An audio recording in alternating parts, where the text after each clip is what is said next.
মায়ার নবী রাস্তা দিয়ে হাঁটতেছেন, হঠাৎ করে নজর করে দেখে এক ইহুদি বেঈমান একটা হরিণী, বাচ্চাওয়ালা হরিণী, ওই বাচ্চার মাকে খুঁটির গোড়ায় বেঁধে রেখেছে ইহুদি। হরিণীটাকে 3 দিন খুঁটির গোড়ায় বেঁধে রাখলো। মা পাগলের মতো হয়ে গেছে, বাচ্চাগুলোরে পেলাম না, দুধ দিতে পারি না, কলিজা ছটফট করে। হঠাৎ ওই পথে মায়ার নবী হেঁটে যায়, হরিণী আমার নবীরে মোহাব্বতের সালাম জানায় দিল। সালাম জানাই আবদার জানায়, রহমতের নবী একটু যদি দয়া করতেন, আমাকে একটু ছেড়ে দেন, আমি বাচ্চাগুলোরে দুগ্ধ পান করায় আনবো। নবী চিন্তায় পড়ে গেলেন, আমি যদি খুঁটির গোড়ার থেকে রশিটা ছেড়ে দেই তো মালিকের অনুমতি নেই, হবে না। এখন মালিকের অনুমতি আনতে যেতে হবে। মালিক হলো ইহুদি আর আমি হলাম রাহমাতুল লিল আলামিন। কি করি? আল্লাহ জানায় দিলেন, নবী যান, ইহুদির ঘরে যাবেন, এটা আপনার হেদায়েতের কারণ হয়ে যাবে। নবী দাইয়া ডাক দিয়ে কয়, ইহুদি ভাই, খুঁটির গোড়ায় তুমি হরিণী বেঁধে রেখেছো? বলে হ্যাঁ বেঁধে রেখেছি। কয় একটু সময় ছেড়ে দাও। কে তুমি? বলে আমি আব্দুল্লাহর সন্তান মুহাম্মদ। বলে আমগো বংশের লিডারেরা মুহাম্মদ রে খুঁজে মারার জন্য, তুমি সেই মুহাম্মদ নি? কয় আমি সেই মুহাম্মদ। কেন আসছো? বলে হরিণীটারে 3 দিন বেঁধে রাখছো। বলে হ্যাঁ, একটু যদি ছেড়ে দাও বাচ্চাগুলোর দুগ্ধ পান করাইয়া চলে আসবে। ইহুদি ডাক দিয়ে কয়, রে আব্দুল্লাহর সন্তান, আমি শুনছি আব্দুল্লাহর ছেলে মুহাম্মদের সবাই পাগল বলে, আসলেই তো তুমি পাগল। কারণ একটা হরিণীরে ছেড়ে দিলে বাচ্চারে দুগ্ধ পান করাইয়া আবার চলে আসবে, এটা কেমনে হয়? মায়ার নবী চোখের পানি ছেড়ে বলে, ইহুদি ভাই, তোমার অন্তরে যদি সন্দেহ হয় চলো, আমি মুহাম্মদের জিম্মাদারি দাও, আমার হাতে রশিটা দিবা, আমি রশি হাতের মধ্যে নিয়া হরিণীটাকে ছেড়ে দিব। তুমি ছুরি দিয়া যেই হরিণীর কল্লা কাটবা, ওই ছুরি নিয়ে তুমি দাঁড়াইয়া থাকবা। সময়ের মধ্যে যদি হরিণ এসে হাজির না হয়, যেই ছুরি হরিণের গলায় লাগাইতি, সেই ছুরি আমি মুহাম্মদের গলায় লাগায় দিবি। হরিণী কয়, তোমারে মারার জন্য কত কৌশল আর অপকৌশল, তুমি যেহেতু নিজেই একটা কৌশল বের করে দিলা, হাত ছাড়া করা যায় না, চলো। ইহুদি তরবারি নিয়ে দৌড়ায়, খুঁটির গোনায় গিয়া রশিটা ছেড়ে মুহাম্মদের হাতে দিস। মায়ার নবী ডেকে বলে, রে হরিণী, জলদি করে যাবি, তাকায় দেখ, ইহুদি তরবারি নিয়ে দাঁড়াইছে। সময়ের মধ্যে যদি হাজিরা না দাও, রহমতের নবীর গলায় ছুরি লাগায় দিবে ইহুদি। আসমান থেকে আমার মালিক বলে, না নবী, আপনার কোনো চিন্তা নাই, ওয়াল্লাহু ইয়াসিবুকা মিনান নাস। আমি কোরআন হেফাজতের জিম্মাদারি যেমন নিয়েছি, আমি মুহাম্মদকেও হেফাজতের জিম্মাদারি নিয়েছি। ইহুদি বেঈমান যত চক্রান্ত করবে, আমি মাওলার সামনে টিকবে না, কারণ আমি মাওলাই হলাম সব থেকে বড় বুদ্ধিওয়ালা, আমার মতো জ্ঞানওয়ালা আর কাউকে আমি বানাই নাই। যত বুদ্ধিজীবী দেখো, এই বুদ্ধি দিয়া আমার রাস্তা কেউ বন্ধ করতে পারবে না। ওয়ামাকারু ওয়ামাকারাল্লাহ ওয়াল্লাহু খায়রুল মাকিরিন।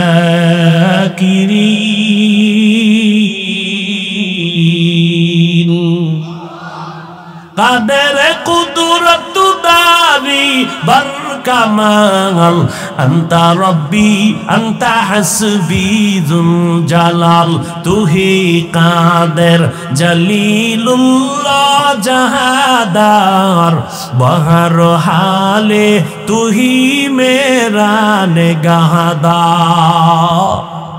মায়ার নবী হরিণীটারে ডেকে বলল, টাইমের মধ্যে আসবি। ইহুদি হাসে, পাগল না, এই হরিণীরে কি কয়, তাড়াতাড়ি টাইমের মধ্যে আসবা। হরিণী বুঝেনি, হরিণী রশি ছেড়ে দাও মাত্র একটা দৌড়। জঙ্গলের ভেতরে গিয়ে ডাক দিছে, কই সন্তানেরা তাড়াতাড়ি আয়, দেরি করা যাবে না। রহমতের নবী দাঁড়াইয়া আছেন, পার্শ্বে ইহুদি তরবারি নিয়ে দাঁড়ানো। সময় যদি দেরি হয়ে যায় মদিনার নবীর গলায় ছুরি লাগাবে বেঈমান দাঁড়ানো আছে। বাচ্চাগুলো মায়ের কণ্ঠ পাইয়া হাজির হয়ে গেছে। মা তুমি এতদিন আসো নাই, কে বেঁধে রেখেছে ইহুদি? আজকে কেমন করে আসছো? বলে রহমাতুল লিল আলামিন ওই পথ দিয়ে যাওয়ার পরে আমি বলার পরে দয়া করেছে।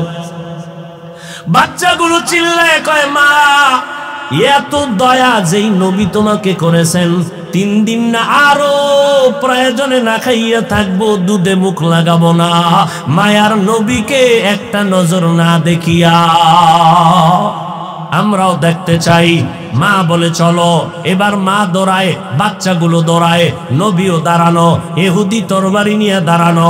হঠাৎ করে দেখে টাইমের আগে হরিণী তার বাচ্চা নিয়ে হাজির হয়ে গেল নবীর সামনে। ঈশা মা এবং বাচ্চাগুলো মাথা নত করলো, মাটিতে কপাল ঠেকাইলো। এরপরে বাচ্চার মা মাথা নাড়ায় নাড়ায় যেন নবীর ইশারায় কি বলল। ইহুদি তাকায় দেখতেছে, ডাক দিয়ে কয়, আব্দুল্লাহর সন্তান। ওই বাচ্চাগুলো কি যেন বলতে চাইলো, কি বলতে চায়। এবার নবী কয়, ইহুদি ভাই, এই বাচ্চা সহ মা প্রথম আমারে সালাম দিয়েছে। আর মা বলেছে ওই বাচ্চাগুলো দুগ্ধ পান করে নাই। আমি রহমাতুল লিল আলামিনের খবর পাইয়া বাচ্চারা পাগল হয়ে গেছে, আমাকে না দেখে মায়ের দুধে মুখ লাগাবে না। এই জন্য বাচ্চাগুলো আমাকে দেখার জন্য হাজির হয়ে গেল, পেটের ক্ষুধা নিবারণের জন্য দুধ পান করে নাই। আর আমার মায়ার নবী এমন মায়ার নবী, যেই নবীর চেহারা মোবারকের দিকে একটা নজর দিলে 7 দিনের ক্ষুধা পর্যন্ত থাকে না। ইহুদি চোখের পানি ছেড়ে চিল্লায় কয়, মুহাম্মদ, তরবারিটা ফালাইয়া নবীর কদম ধরে কয়, মুহাম্মদ, জঙ্গলের হরিণী যদি তোমাকে চিনতে পারে আর আমি মানুষ হইয়া যদি চিনতে না পারি, আমার মতো নিমক হারাম কেউ নাই, আমারে মাফ করে দাও আর আমাকে ঈমানের পোশাক পরায় দাও, জান্নাতের মেহমান বানায় দাও। আমার মায়ার নবীর কোনো বয়ান করা লাগে না। আমার নবীর আদর্শ দেখে বেঈমান কালেমা পড়ে। আজ ওই নবীর উম্মত হইছুরে যুবক, ওই নবীর উম্মত হইয়া আজকে চেহারার মধ্যে নবীর আদর্শ লাগাইতে পারলি না। কয়দিন আর বাহাদুরি করবি? নজর করে দেখ, তোর মতো কত যুবক লাশ হয়ে কবরে গেল। এমন একটা দিন নাই যেই দিন যুবকের লাশের খবর নাই। এই মহামারী চিত্রাং গেল, তুফান গেল কয়েকদিন আগে। এই তুফানের মধ্যে কত বান্দা চলে গেল, বিদেশ থেকে টাকা কামাই করে দেশে আইসা বিল্ডিং করলো, আনন্দ করবে, বিল্ডিং এ ঢুকবে মাত্র 2 দিন পরে। মনের বড় আশা, ছেলে মেয়ে নিয়ে ঢুকবে। কিন্তু যখন রাতে তুফান শুরু হলো, বিল্ডিং এর পাশে টিনের ঘরে ঘুমায় গেল, ছোট একটা খাটের ভেতরে বাবা যুবক এক পাশে, স্ত্রী আর পাশে একটা কন্যা সন্তান। রাতের তুফানে একটা বড় গাছ উপরাইয়া শিকড় শুদ্ধা টিনের ঘরের মাঝখানে পড়ে গেল। এসে লোকেরা দেখে ওই 3 জনের বুকের উপরে গাছটা চাপ দিল, জায়গায় 3 জন নাই। এত জীবনের কামাই বিদেশের টাকা দিয়ে সব বিল্ডিং এ ঢেলে দিল, কিন্তু পারলো না একটা সেকেন্ডের জন্য বিল্ডিং উঠে আরাম করবে। তোমার ঘরের স্ত্রীর রক্ত তো পিওর, ওই বাচ্চাটার কোনো আমল নামা নাই, গুনাহ নাই, এরপরও গায়ের জোরে খাওয়াইতেছ। লিখে রাখো, এই সন্তান কোনোদিন মানুষ হবে না। লিখে রাখো, আল্লাহর কসম করে বলছি, এই হারাম খাওয়াইয়া সন্তানরে বড় বানাবা, মরণের আগে সন্তান কোনোদিন মা বাবার খেদমত করবে না। আল্লাহ হেদায়াত দান করুন। আরো জোরে বলেন, অন্যায় করে বাবায় সন্তানের উপরে কেন বিপদ? শিশু বাচ্চার তো কোনো অন্যায় নাই, ওই বাচ্চার পাওটা হঠাৎ ভাঙলো কেন? আব্বাজানেরা জবাব দেন। যারা সন্তানের বাপ হইছেন, বালিশে মাথা লাগায় চিন্তা করবেন, অন্যায় করছেন আপনি, আপনার ঘরের মাইয়া বলা শিশু বাচ্চা নিরপরাধ পিওর, আপনার বাচ্চার কিডনির উপরে কেন হঠাৎ করে আক্রমণ? আপনার বাচ্চার ব্রেনের উপরে কেন আক্রমণ? আমার মাওলার কুদরতের ফয়সালা, অন্যায় করবি বাবা তুমি, সাজা দিব তোমার সন্তানেরে, আমি সাজা দিব তোর সন্তানেরে। তোর সাজা তো পরকালে আছে, তবে তোর সন্তানের দেওয়াটা তোর জন্য তো কম সাজা না। আল্লাহ, কত কঠিন বিষয়, বড় কঠিন বিষয়।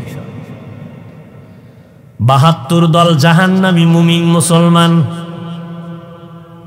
একদল মুমিন জান্নাতে যাবে। সাহাবায়ে কেরাম জানতে চাইলেন নবী ওই দলটার পরিচয় কি? নবী বলেন দুইটা পরিচয়, মা আনা আলাইহি ওয়া আসহাবি, এক নাম্বার আমি মুহাম্মদকে মানিয়া চলবে, দুই নাম্বার পরিচয় আমার ছাত্র আমার সাহাবায়ে কেরামদেরকেও মেনে চলবে। কি বুঝলেন?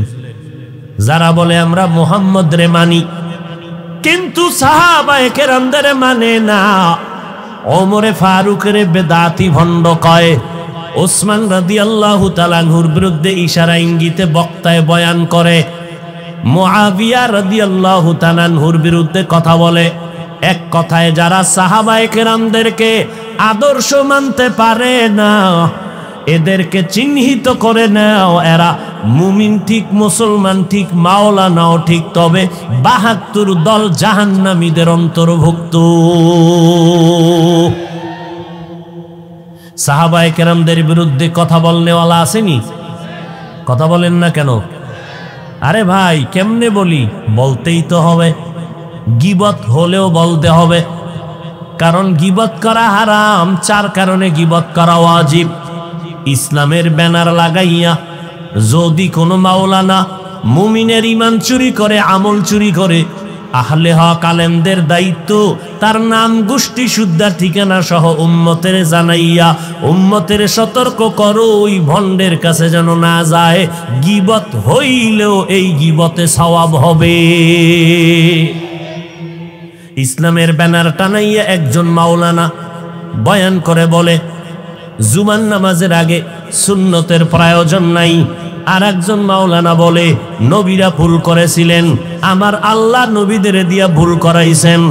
এটা ইন্ডিয়ার খবর না, বাংলাদেশের তাজা খবর। আর একজন মাওলানা তিনি ইসলামের ব্যানারে থেকে বলেন কোরআন শরীফের মধ্যে জাল আছে, জাল। বলে কি পরিমাণ জাল? বলে হাদিসের থেকেও বেশি জাল। নাউজুবিল্লাহ আসে না?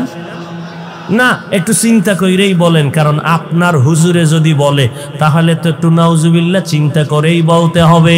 আওয়ামী লীগওয়ালারা কয় নাই কোরআনের মধ্যে জাল আছে, বিএনপির কেউ বলে নাই কোরআনের মধ্যে জাল আছে।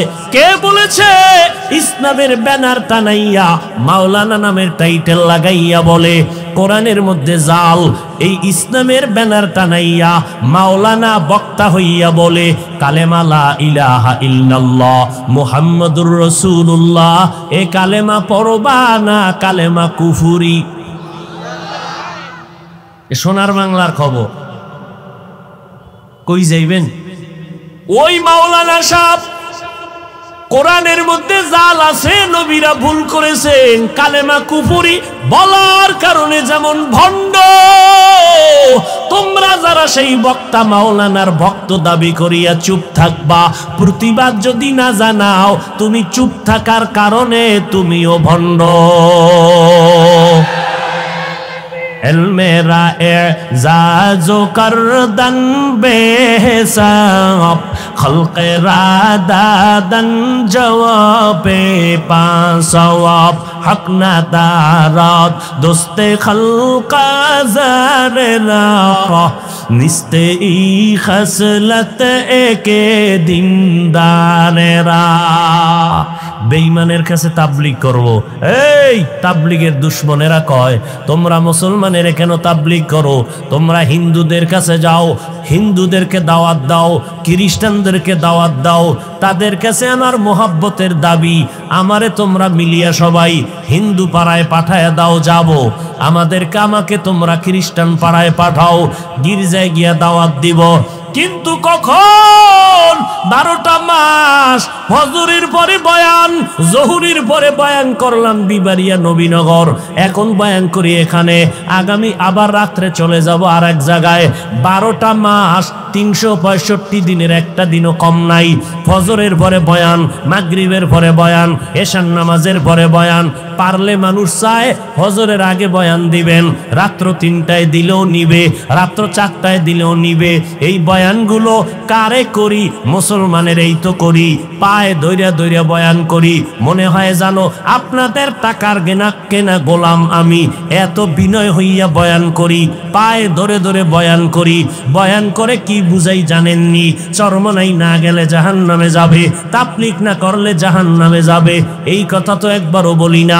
পাঁচকল্লি টুপি মাথায় না দিলে জাহান্নামে যাবে, একবারও বলি না। কওমি মাদ্রাসায় না পড়লে গুনাহ হবে, একবারও বলি না। এত চিল্লাইয়া 12টা মাস খানা নাই, ঘুম নাই, এত কষ্টের উপরে কষ্ট। ও আল্লাহর বান্দারা, বুঝাইয়া এত চিল্লাইয়া 2টা স্লোগান অন্তরে ঢুকাইতে চাই। ও দুনিয়ার নবীর আশিকের দল, 2টা স্লোগান কলবের মধ্যে ঢুকাও। যতদিন বেঁচে থাকবা গোলামি করবা আমার আল্লাহর, যতদিন বেঁচে থাকবা আদর্শ মানবা মদিনাওয়ালার। আর কারো গোলামি করা যাবে না, আর কারো আদর্শ মানা, কোন পীর সাহেবের গোলামি করা যাবে না, হারাম। কোন পীরের আদর্শ মানা যাবে না, হারাম। আল্লাহর গোলামি কেমনে করবা? অন্ধের মতো, অন্ধের মতো গোলামির ব্যাখ্যা হলো কোনো প্রশ্ন নাই, এটা এমন কেন, ওটা এমন কেন। অন্ধ ভক্ত হইয়া আল্লাহর গোলামি করবা, অন্ধ ভক্ত হইয়া নবীর আদর্শ মানবা। প্রশ্ন করা যাবে না নবী এমন কেন বললেন, নবী এমন কেন করলেন। অন্ধ ভক্ত হইবা 2 জনার, একমাত্র আল্লাহ আর নবীজির। আর দুনিয়াতে কারো অন্ধ ভক্ত হওয়া জায়েজ নাই, হারাম। আব্বা আম্মার ভক্ত হও, তবে অন্ধ না। পীর সাহেবের ভক্ত হতে পারবা, তবে অন্ধ না। ওস্তাদের ভক্ত হওয়া জায়েজ, তবে অন্ধ না। বক্তা সাহেবের ভক্ত হবেন, তবে অন্ধ না। তো কেমন ভক্ত? চোখ কান খোলা রাইখা ভক্ত হব। আমি আমার বক্তাকে মানি, আমার পীরকে মানব, আমার আব্বা আম্মাকে মানব, আমার আলেমকে মানব, ইমাম সাহেবকে মানব। কতক্ষণ? আমার আল্লাহ আর নবী মানবেন যতক্ষণ। قال النبي صلى الله عليه وآله وسلم আলা ইন্না শাররাশ শাররি শিরারুল উলামা ওয়া ইন্না খায়রাল খায়রি খিয়ারুল উলামা। এ দুনিয়ার উম্মতের দল, দুনিয়াতে উলামা থাকবে 2 দল, এক দল ভণ্ড আর এক দল হক। উলামা এক দল ভণ্ড, এদের মতো খারাপ আলেম মানুষ জমিনে আর কেউ হবে না। আবার এক দল উলামা থাকবে চূড়ান্ত ভালো, এদের মতো ভালো মানুষ জমিনে আর থাকবে না। প্রশ্ন বড় জটিল। হাফিজ ভাই, মদিনার নবী উলামায়ে কেরামদেরকে মাথার মুকুট বললেন, কলিজা মেনে নিল, দিলটা শান্ত হলো। কিন্তু উলামাদের এক দলকে নবী খারাপ বললেন কেন? তার 1 সেকেন্ড 5 সেকেন্ডে জবাব নিয়ে নাও।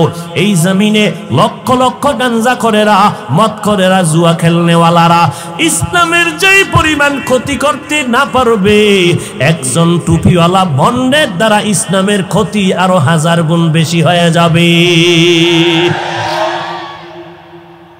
আল্লাহ হেদায়াত দান করুন। আল্লাহ মুমিনকে কেন বললেন সাহায্য কামনা করো? বেঈমানকে কেন বলেন না বেঈমানেরা জান্নাত পাবে না, জান্নাত পাবে শুধু মুমিন। আবার মুমিনের মধ্যে 72 দল জাহান্নামী, 1 দল জান্নাতি। ওই 1 দলের পরিচয় শুধু মুহাম্মদ রে মানলে হবে না, সাহাবায়ে কেরামদেরকেও মানতে হবে।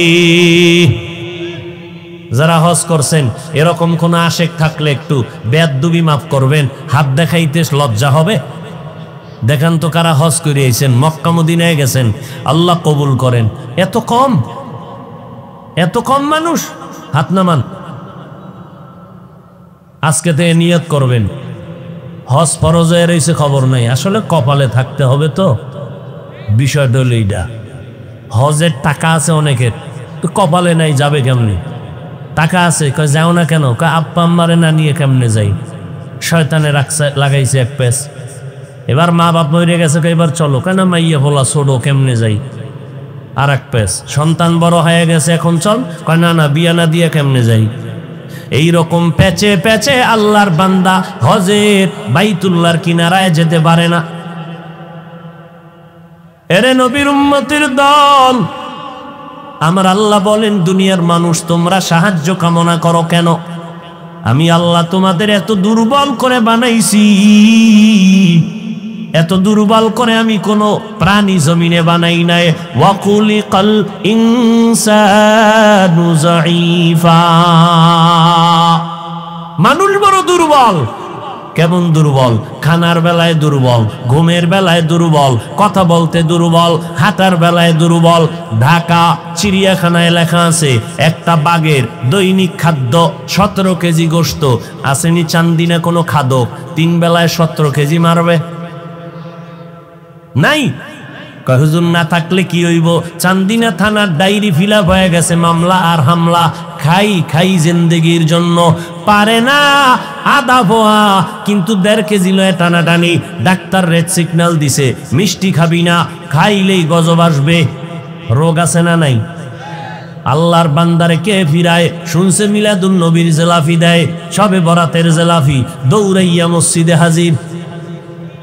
হ্যাঁ গিয়া জেলাফি খাইতে গেছে, এক পর্দা লইছে, নিয়া বগলের তলে নিয়া আর এক হাত বাড়ায় দিছে, আর এক পটলা নিবে। এক বেচারা পিছনে তাকায় দেখে, আমি একটাই পাই নাই, এ 2টা লয়ে টানে কেন? বগলের তলের লয়ে দিছে, দৌড় ধরছে পিছন দিয়ে তারে, দইরা হোমানে কিলাকিলি, জেলাফি পায়ের তলে ভর্তা। এমন কিলাকিলি লাগছে না জেলাফি ভাইল না আরামে দুটো কথা বলতে পারলো, এমন কিলাকিলি। মসজিদ থেকে বাইরেইয়া আসমানের ডাকায় কয়, আসমানের দিকে নজর করো, কে আল্লাহ তুমি আসনি? কয় আসি। এই মসজিদ আর আইনো না খোদা, জেলাফি পাইলাম না কেন? ওয়ালাকাদ কাররামনা বানি আদম ওয়া হামালনাহুম ফিল বাররি ওয়াল বাহরি ওয়া রাযাকনাহুম মিনাত তাইয়্যিবাত وفضلناهم على كثير ممن خلقنا تفضيلا। বনি আদম বড় দামি, বড় শ্রেষ্ঠ। আল্লাহ তাআলা বলেন, জমিনে চলার মতো রাস্তা খুলে দিলাম আমি আল্লাহ। সাপ চলে, ওর একটা আলাদা রাস্তা আছে, আছে না নাই? কুকুর হাঁটার রাস্তা আছে, বাঘ চলার রাস্তা আছে, মাছগুলো চলে, ওদের রাস্তা আছে। মানুষ চলার রাস্তা হলো শ্রেষ্ঠ রাস্তা। এমন রাস্তা বাঘের জন্য নাই, এমন রাস্তাটা কোনো প্রাণীর জন্য নাই। আল্লাহ বলেন, আমি তৈরি করে দিলাম জমিনে চলার জন্য উত্তম পথ। শুধু তাই না, পানির মধ্যে চলার মতো ব্যবস্থা করে দিলাম। পানির মধ্যে চলে মানুষ, লোহা পানির মধ্যে ফেললে ডুবে যায়। মানুষের মেধা খাটাইয়া ওই লোহা দিয়া আবার সুন্দর বড় বড় স্টিমার বানাইয়া ভাসমান হইয়া এক প্রান্ত থেকে ভিন্ন প্রান্তে যায় ব্যবসার জন্য। আল্লাহ কয়, বান্দা তুই নিজে বানায় বাহাদুরি করিস না, তোকে বানানোর মতো মেধা দিয়েছি আমি আল্লাহ। এরপরে আল্লাহ বলেন, আমি আল্লাহ মানুষের জন্য জমিনে উত্তম খানার আয়োজন করেছি। আমি পিপিলিকার খানাও দেই, কুকুরের খানাও দেই, জঙ্গলের প্রাণীর খানাও দেই, নদীর মধ্যে হাজার হাজার মাছের খানাও আমি আল্লাহ দেই। উড়ন্ত পাখির খানাও কে দেন? জবান খুলেন, কে দেন? গর্তাওয়াকুল মিকুনি হার সবহ শাম میرا سانات رزق تو ازلا مقام جزبہ حق چی زی مخاعد انسو جا فضل اوعا مست در جملہ جہاں। জঙ্গলের প্রাণীর রিজিকও আল্লাহ দেন, নদীর মধ্যে হাজারো মাছের খানা কে দেন? জঙ্গলের প্রাণীরা কি সকাল 8টায় বাজারে আসে খাইতে? ওদের জায়গা মতো খানা আল্লাহ পৌঁছাইয়া দেন। কিতাবের মধ্যে আছে, একটা কাক যখন বাচ্চা দেয়, কাক কাক চিনেন তো? কি কাম নাকি এলাকায়? হ্যাঁ, কাউয়া। কাক কালো, কোকিল কালো, কালো মাথার কেশ, এর চেয়ে বেশি কালো মনের হিংসা লেশ। নিম তিতা, নিন্দা তিতা, আরো তিতা খাওয়ার, এর চেয়ে বেশি তিতা 203-এর ঘর। চাকা গোল, পয়সা গোল, গোলালু গোল, এর চেয়ে বেশি গোল মনের গন্ডগোল। বাংলাদেশে এই পরিমাণ গন্ডগোলের কারণে হুজুরেরাও এক জায়গায় হইতে পারে না, পারবে কিনা জানাও নাই। তবে রেডি থাকেন, মাইর কপালে আরো আছে, রেডি থাকেন। বহু ফিডে আছে কপালে, কি পরিমাণ ফিড আছে কপালে আছে, আর কোনো সীমানা নেই। আর যদি ইমান টিমান বাদ দিয়ে চলেন, মানে দাবি করবেন মুসলমান, দাড়ি রাখবেন না, দাবি করবেন মুসলমান, সুদ খাইবেন, দাবি করবেন মুসলমান, পর্দা করবেন না, আপনার কোনো টেনশন নেই। আপনি দুনিয়ায় বাদশা, কিয়ামতে বিনা হিসাবে যান না। কি? আর যদি কন না মুসলমান দাবি করলে চাপাবাজি না, দাড়ি রাইখা মুসলমান দাবি করব, মানুষের যতখানা সব কাবারে আটকানো, যাতে ময়লা না লাগে। আপনি ভাত খাবেন, চালটা কাবার লাগায় দিছেন। আপনি রুটি খাবেন, গম কাবারে আটকানো। আপনি মাছ খাবেন, কাবার খুলে খাও। গোশত খাবেন, চামড়া দিয়ে আটকানো। চামড়াটাও খাইতে মনে চায়, পশম দিয়া কাবার লাগায় দিলেন। ফল খাবেন, কাবারে ঢুকানো। কিছু কিছু ফল আছে কাবার সহ খাওয়া যায়, যায় না? যেই কাবারগুলো সহ আপনি খেতে পারবেন, সে কাবারগুলো এতটাই সফট, এতটাই প্লেন যে বাইরের ময়লা আটকায় না, বাইরের ময়লা আটকায় না। আর যেটা আটকায় যায় ওইটার চামড়া সহ কাবার সহ খাওয়া যায় না। যেমন কলার ভিতরে ময়লা আটকায় বাহির থেকে, এজন্য এটা ফালায় খাও। আপেলের উপরের কাবারের উপরে ময়লা আটকাবে না, হালকা পানি দাও, ধুইয়া নাও, কাবার সহ খাও। আঙ্গুরের ময়লা আটকাবে না, কাবারটা সহই তুমি ধুইয়া খেয়ে ফেলো। তো মানুষের রিজিক এত পিওর। আল্লাহ তাআলা বলেন, মানুষ হবে সৃষ্টির শ্রেষ্ঠ সিদ্ধান্ত মানুষ বানাবার আগেই। তো দুনিয়ায় পাঠাবার পর এদের শ্রেষ্ঠত্ব ধরে রাখার জন্য আমি আল্লাহ কিছু ব্যবস্থাও দিয়েছি, যেই ব্যবস্থাগুলো ধরে রাখলে ওর সম্মান ইজ্জত কখনো নষ্ট হবে না। এই ব্যবস্থার মধ্যে দুইটা ব্যবস্থা আল্লাহ দিলেন, এক ব্যবস্থা ব্যক্তি, দ্বিতীয় ব্যবস্থা কিতাব। ব্যক্তিদের মধ্যে শ্রেষ্ঠ ব্যক্তি রহমাতুল লিল আলামিন, কিতাবের মধ্যে শ্রেষ্ঠ কিতাব হলো কোরআনুল কারীম। শ্রেষ্ঠ ব্যক্তি রহমতের নবী আমার, তিনিও আসলেন মক্কা নগরীতে। কিতাবের মধ্যে শ্রেষ্ঠ কিতাব আল্লাহ এটাও দিলেন মক্কা নগরীতে।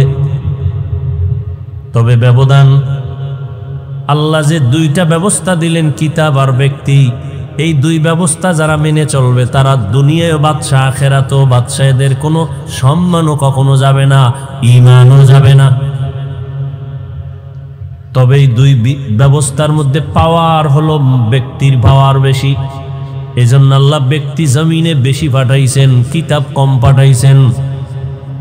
নবীগণ, সিদ্দিকগণ, শহীদগণ, সালেহগণ, লক্ষ লক্ষ নবী রসুল, লক্ষ লক্ষ সাহাবায়ে কেরাম। কিতাব হলো 104। আবার ব্যক্তি আগে পাঠাইছেন, কিতাব অনেক পরে পাঠাইছেন।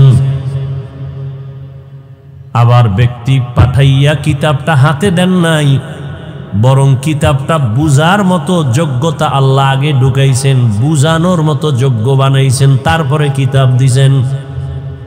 না হয় আমাকে এক প্রশ্নের জবাব আপনারা দেন, রহমতের নবীর মতো তো শ্রেষ্ঠ ব্যক্তি কেউ নাই। বলে কেমন শ্রেষ্ঠ? মেধার বেলায় শ্রেষ্ঠ, চেহারার বেলায় শ্রেষ্ঠ, গঠনের বেলায় শ্রেষ্ঠ, শারীরিক গঠন শক্তির বেলায় নবী শ্রেষ্ঠ, কেমন কনে করে তুলনা নাই। সেই নবীর আমাদের তো এখন এমন যুগ আসছে, 1-1.5-2 বছরের বাচ্চা অনেক চালাক। রহমতের নবী তো তুলনাহীন ব্যক্তি, সেই রসুলকে 40 বছর পরে কেন কোরআন দিলেন? দুনিয়ার মানুষকে জানায় দিলেন, হে মানুষ, রহমতের নবী গোটা দুনিয়ার মানুষের আদর্শ মডেল। এমন আদর্শ রহমতের নবী তৈরি করলেন, কিয়ামত পর্যন্ত ওই প্রেসক্রিপশন দিয়া গোটা দুনিয়াটা চলবে, নতুন কোনো আদর্শের প্রয়োজন হবে না। তবে যারা চালাকি করে মুহাম্মদের প্রেসক্রিপশন বাদ দিয়া নতুন কোনো ডাক্তারের প্রেসক্রিপশন নিবে, এদের মরার আগে ধ্বংস চলে আসবে, আসতেছে চোখের সামনে দেখতেছি। একমাত্র কারণ লোকটার বাড়ি আছে, গাড়ি আছে, টাকা আছে, তারপরও কেন জুতার বাড়ি খায়? একমাত্র কারণ মদিনাওয়ালার আদর্শ নাই। তুকু যাও সুন্নতে আহমদ কুজা বা মুহাম্মদ কৈবুদ নিসবতরা মান আহাব্বা সুন্নতি কৌলে রসুল মজদায়ে কানা মাই হাম কুন কবুল। আর একটা লোকের বাড়ি নাই, গাড়ি নাই, টাকা নাই, কিন্তু লোকটাকে সবাই সম্মানের চেয়ার আগায় দেয় কেন? কয় টাকার মালিক? বলে কোনো টাকা নাই। কয় তালা বিল্ডিং? কয় বাড়ি নাই। ঘরের ভেতরে গ্রাম্য ভাষায় বলে উন্দুর ভরে আর মরে। কাজ করলে চুলায় আগুন জ্বলে না, করলে চুলায় আগুন জ্বলে না। এমন বান্দাটারে কেন সবাই মাথায় নিয়ে সম্মান করে চেয়ার আগায় দেয়? এর কাছে টাকা নাই, পয়সা নাই, বাড়ি নাই, গাড়ি নাই, কিন্তু এর কাছে আছে মদিনাওয়ালা নবীর আদর্শ। এজন্য নবী 1000 বছর আগে চ্যালেঞ্জ দিয়া গেলেন, ক্বালা রাসূলুল্লাহ সাল্লাল্লাহু আলাইহি ওয়া আলিহি ওয়াসাল্লাম তারাকতু ফীকুম আমরাইন লান তাদিল্লু মা তামাসসাকতুম বিহিমা কিতাবাল্লাহি ওয়া সুন্নাত রাসূলি। নবী বলেন, 2 জিনিস রেখে গেলাম, আঁকড়াইয়া যারা ধরবে এদের ঈমানও যাবে না, এদের সম্মানও যাবে না। এক হলো আল্লাহর কিতাব কোরআন, আর একটা হলো রহমতের নবীর জীবনের আদর্শ সুন্নত। নবীর আদর্শ কি? সুন্নত। এই 2 জিনিস এখনো যাদের কাছে আছে তাদের সম্মানও আছে, ঈমানও আছে।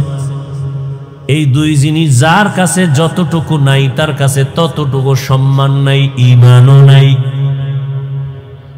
ভাইরা আমার,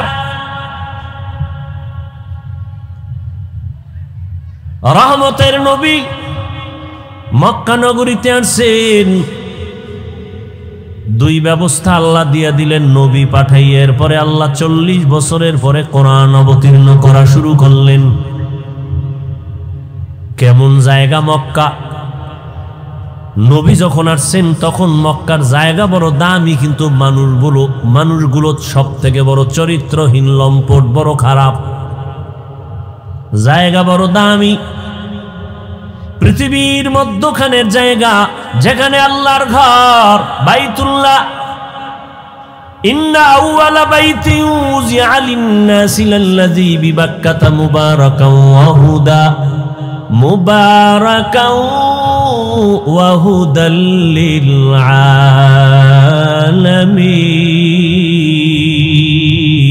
আলামিন।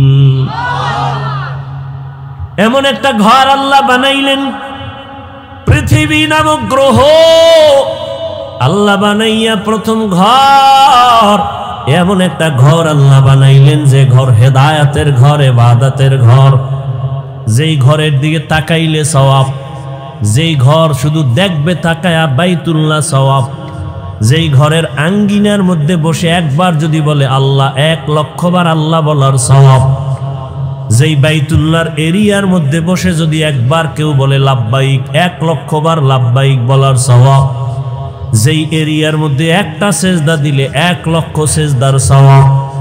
এমন একটা ঘরের পার্শ্বের মানুষগুলো চরিত্রহীন, চরন্ত খারাপ। কতটা খারাপ ভাষা নাই বলার, লজ্জার কারণ। এত খারাপ, নারী আর পুরুষ উলঙ্গ হইয়া একত্রে বাইতুল্লাহর দেওয়ালটাকে তাওয়াফ করে। কতটা খারাপ! অথচ মসজিদ দেখলে কোন হিন্দু মহিলাও যদি মসজিদের কিনারা দিয়া হেঁটে যায়, মাথার কাপড় টেনে দেয়, মসজিদ সম্মান করে। ওরা কত খারাপ যে বাইতুল্লাহর সামনের দেওয়ালটারে পুরা তাওয়াফ করে নারী পুরুষ একসাথে, আবার সব উলঙ্গ। কেন? এর কেনরও জবাব আছে। কেন করে? বলে ওরা অন্যায় করে, কাপড় না পাক, পোশাক না পাক, বাইতুল্লাহ পাক, এই জন্য নাপাক কাপড় নিয়ে বাইতুল্লাহর কাছে যায় না, সম্মান করে। আমগো দেশে কয় অতিভক্ত, এর নাম চোর। অতিভক্তের নাম চোর। ভাইরা আমার, শুধু তাই না, এরা কোনো পশু জবাই করলে রক্তগুলো বাইতুল্লাহর দেওয়ালে মেখে দেয়, মনে করে এটা বরকত। তাহলে আমার জবাইটা কমপ্লিট, কবুল হয়ে গেছে। আল্লাহ আয়াত নাজিল করে বলেন, নবী জানায় দেন, লা ইয়ানালাল্লাহা লুহুমুহা ওয়ালা দিমাউহা ওয়ালাকিন ইয়ানালুহুত তাকওয়া মিনকুম। এই পাপিষ্টরা, তোদের রক্ত আর গোশত আমার কাছে দাম নাই, আমার দাম হলো তোর অন্তরের তাকওয়া, ভয়। কুরবানিটা দাও গোশত বেশি খাওয়ার জন্য নাকি আল্লাহকে খুশি করার জন্য? এটা আমি দেখার, এটাই তোর কোরবানির মূল। কত বড় গরু কোরবানি দিলা, কত কেজি গোশত হলো, আমি আল্লাহ এটা দেখি না, আমি দেখি তোমার অন্তরের মধ্যে আমি আল্লাহর ভয় আছে কিনা। हर के दाम खौफे हकदार दिल मदम जन्नतुल मअवा देहद उरा मकाम। মক্কার মানুষ আর কত খারাপ! বলে ওরা নারীদের পছন্দ করে না। বিধবা নারী সমাজের বাইরে। আম্মা জানেরা মাসে যখন অসুস্থ হয় বিছানা আলাদা করে দেয়, ঘৃণা করে। কন্যা পছন্দ করে না। ছেলে হলে বাবা খুশি, বড় ঈদের আনন্দ করে।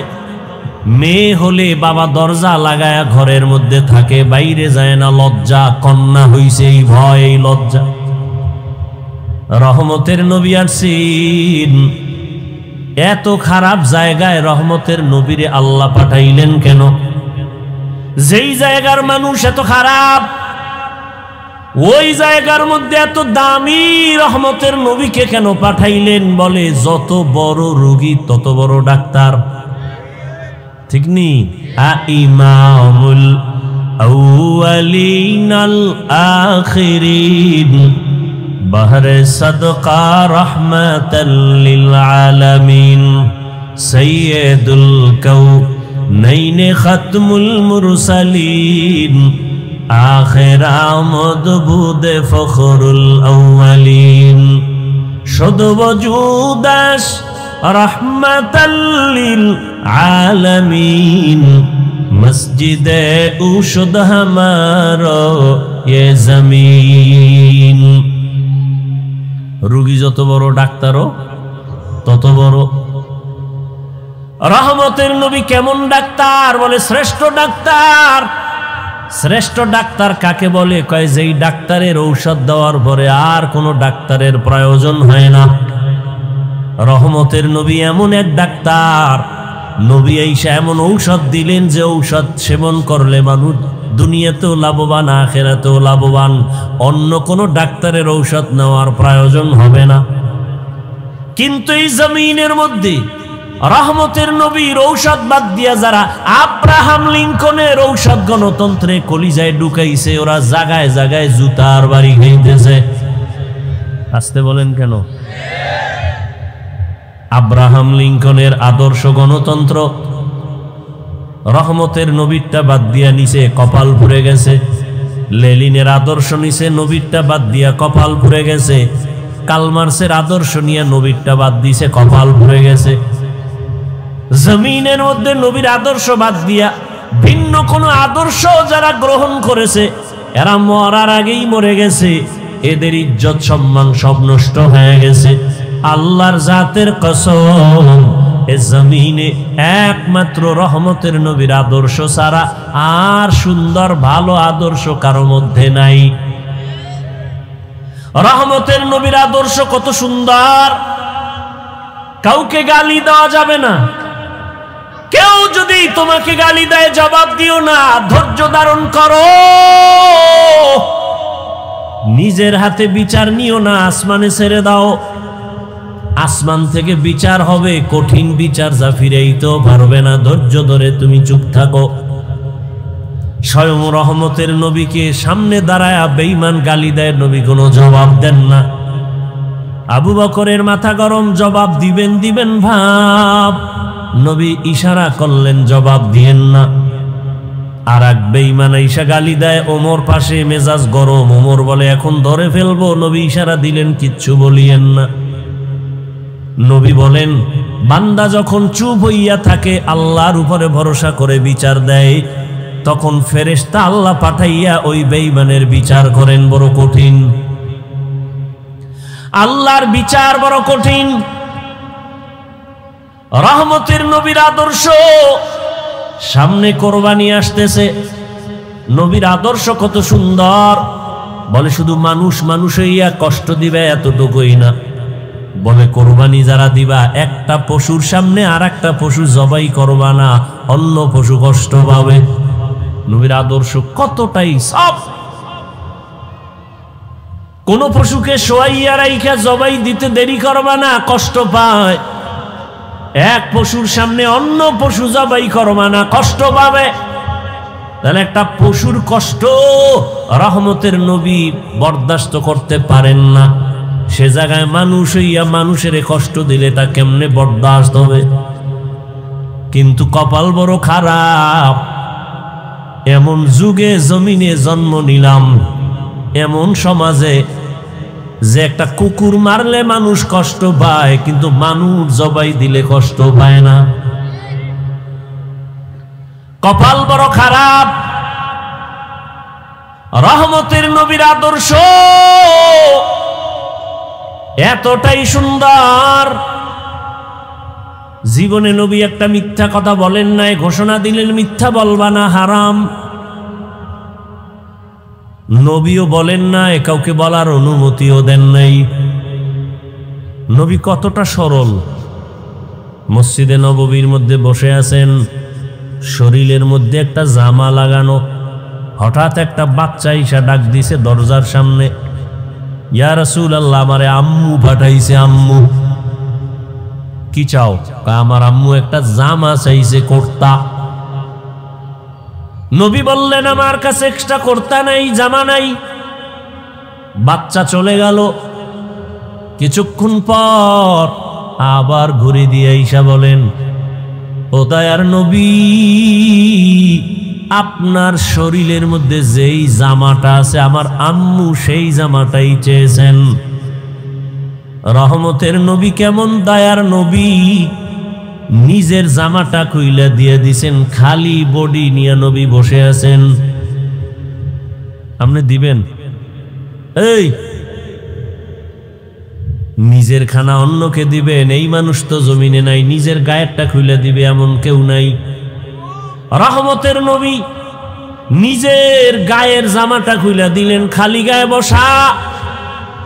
হযরত বেলাল আসছেন আজান দেওয়ার জন্য, নজর পড়ে গেল রাসূলের দিকে, শরীরে পোশাক নাই, নবীর গায়ে জামা নাই। বেলাল লজ্জায় অন্য দিকে চলে গেলেন। জিব্রাইল এসে হাজির, আয়াত দিয়া দিলেন, ও নবীকে জানায় দাও, জিব্রাইল জানায় দাও, নবী যেন এত বেশি দান করে না যাতে লজ্জা পেতে হয়, আবার এত বেশি হাতটাকে যেন মুষ্টিবদ্ধ করে রাখে না যাতে বদনাম হয়। সূরা বনী ইসরাইলে আয়াত দিয়ে আল্লাহ পাঠায়া দিলেন। রহমতের নবী কতটা আদর্শওয়ালা নবী আমার।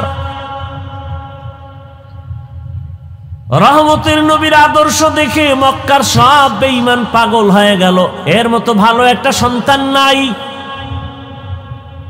দীর্ঘ 40টা বছর নবীজির আদর্শ দেখা সব কুফর, সব কাফের, সব মুশরিক মূর্তি পূজা করে।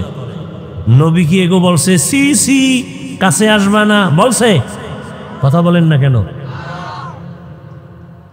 আপনি কি করেন? আপনি তো মুশরিক তো দূরের কথা, কাফের তো পরে খালি মাঝে মাঝে নামাজ ছাড়ে। এর দিকে আপনি দূর দূর দূর, তুই বেনামাজি আসবি না কাছে।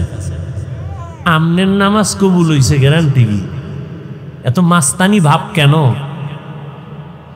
রহমতের নবী মুশরিকের বুকে লাগায়,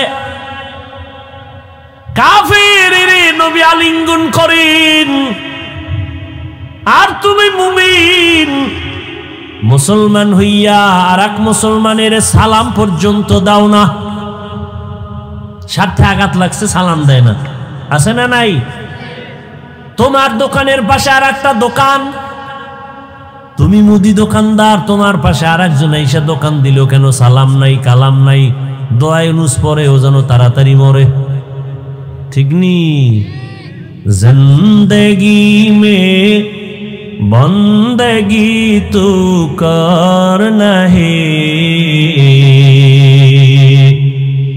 जिंदगी में बंदगी तू करना है, जिंदगी बे बंदगी शर्मिंदा है, जिंदगी बे बंदगी शर्मिंदा है। यहाँ हम सब मुसाफिर दिल ना लगा, अहले दिल की नजर से रूह करता जा,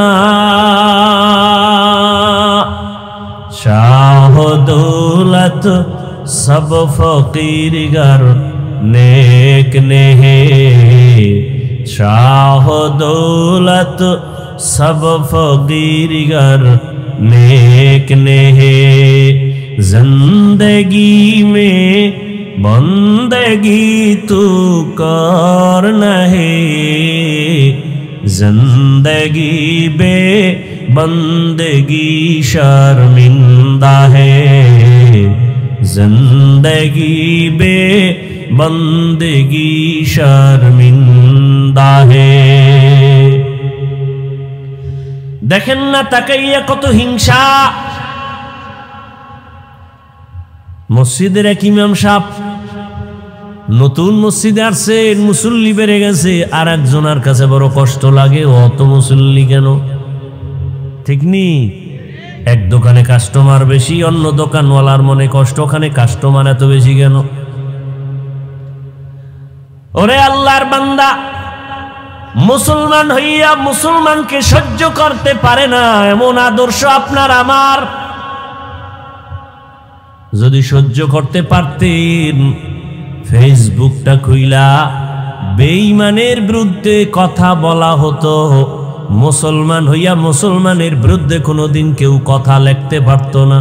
কিন্তু কপাল কত খারাপ এই জাতির, শুধু মুসলমানের বিরুদ্ধেই লেখে না, এই জাতি যাদেরকে দেখা জান্নাতের পথ পাবে ওই ওলামায়ে কেরামদের নাম নিয়ে নিয়ে ফেসবুকে লেখা। এমন কিছু কুলাঙ্গার বেয়াদবেরা তারা সতর্কবাণী দেয়, হুজুর আপনি সতর্ক হইয়া যান, আমার লেখা এজন্যই দিলাম, সতর্ক করলাম। ওরে তোর মতো বেয়াদবের অধিকার নাই, একজন আলেমের ভুল ধরবি, আলেমের লোকমা দেওয়ার জন্য আলেম আছে, আলেম সারা আলেমের লোকমা দেওয়া এটা লোকমা নয়, বড় গাদ্দারি আর বেয়াদবি।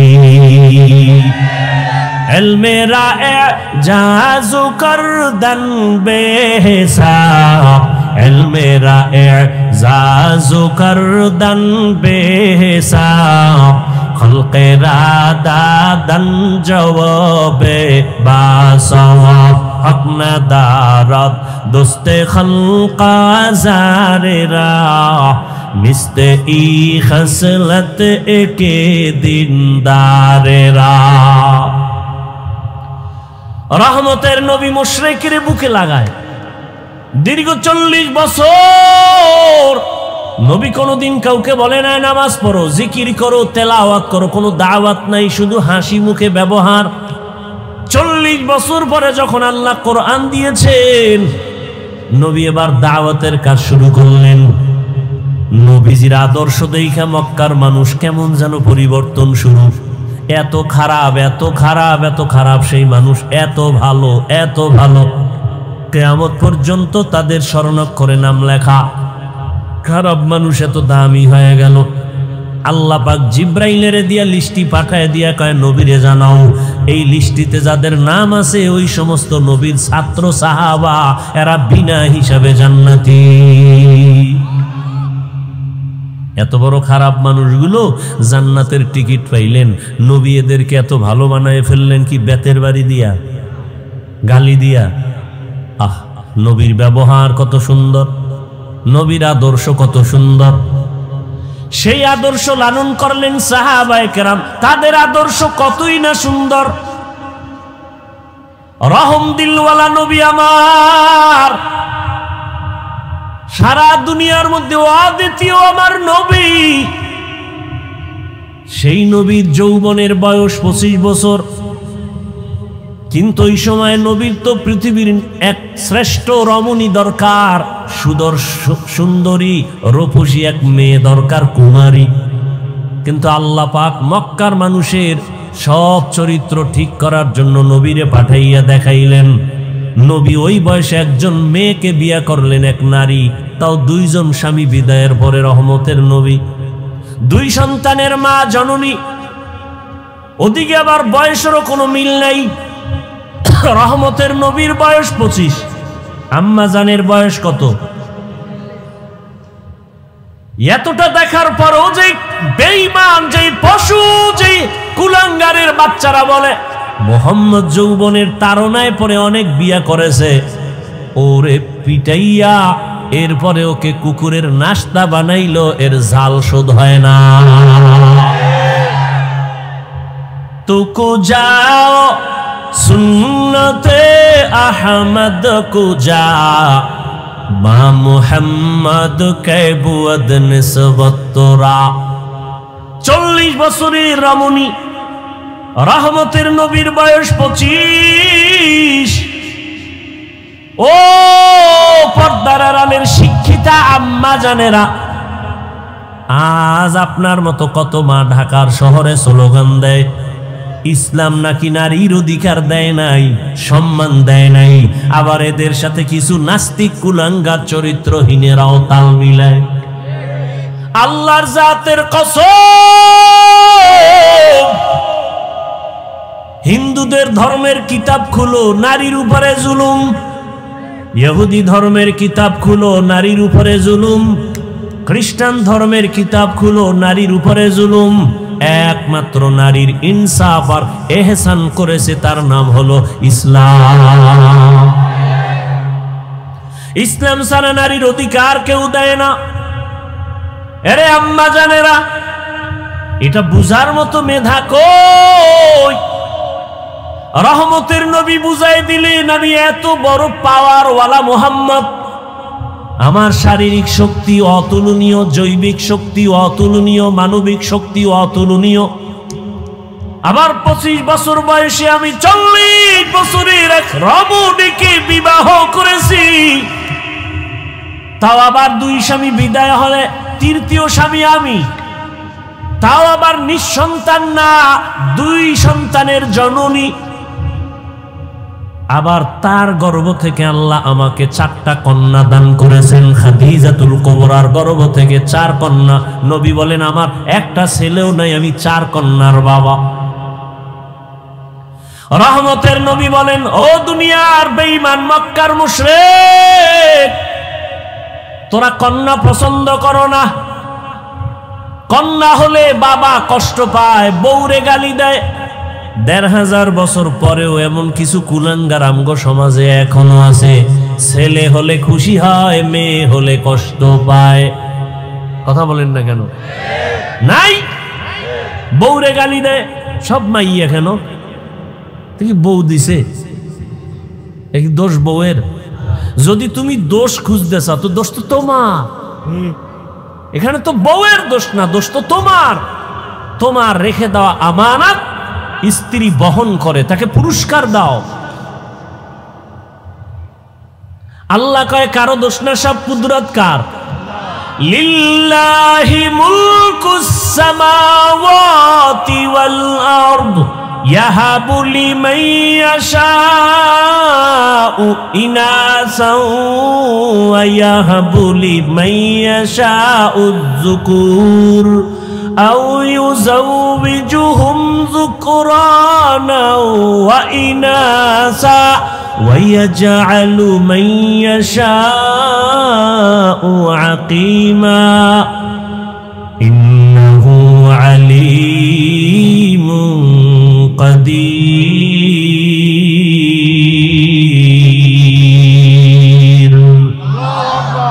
আল্লাহ বলেন আসমান জমিনের ক্ষমতা কার?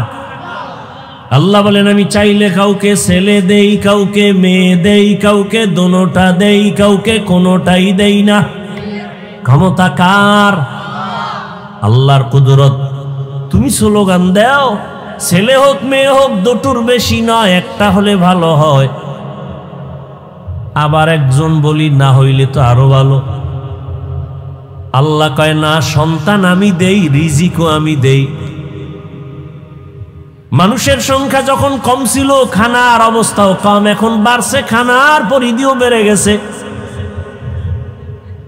1% জায়গার মধ্যে 50 বছর আগে যেই পরিমাণ ধান হইতো এখন কম না বেশি? সরকার বাড়াইছে, তোমার আম্মা বাড়াইছে না? কে বাড়াইছে? ওয়াতারযুকু মান তাশাউ বিগাইরি হিসাব।